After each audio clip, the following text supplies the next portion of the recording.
کنواں خاموش تھا، اندھیرا گہرا، اوپر آسمان نیچے تنہائی۔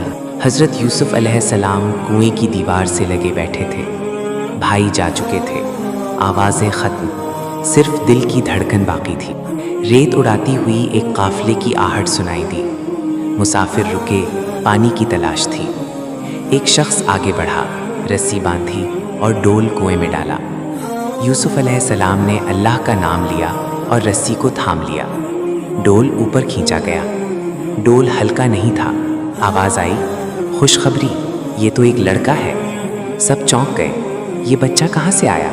کنویں سے، زندہ، چمکتے چہرے کے ساتھ۔ مسافر اسے قافلے کے ساتھ لے گئے۔ انہوں نے فیصلہ کیا کہ یہ عام غلام نہیں، کچھ خاص ہے۔ یوسف علیہ السلام کو بیچنے کے لیے بازار لے جایا گیا۔ بازار میں قیمت طے کی گئی اور وہ مصر کے ایک امیر گھرانے کے پاس غلام بنا کر لے جایا گیا۔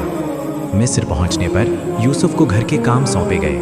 وہ ہر کام ایمان اور صبر کے ساتھ کرتا رہا۔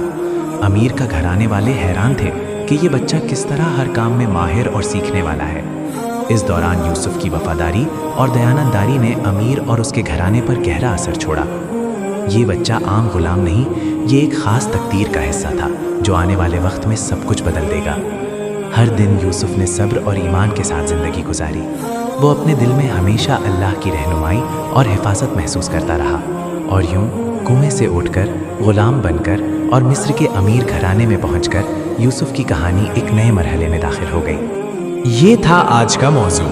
اگر آپ کو یہ سفر پسند آیا ہو تو ایک لائک کے ذریعے اپنی پسندیدگی ظاہر کریں۔ کامنٹس میں بتائیں کہ آپ کو سب سے دلچسپ بات کون سی لگی، اور چینل کو سبسکرائب کر کے اس سفر کا حصہ بن جائیں تاکہ آنے والی ویڈیوز آپ سے رہ نہ جائیں۔ ویڈیو شیئر کرنا نہ بھولیں، علم بانٹنے سے بڑھتا ہے۔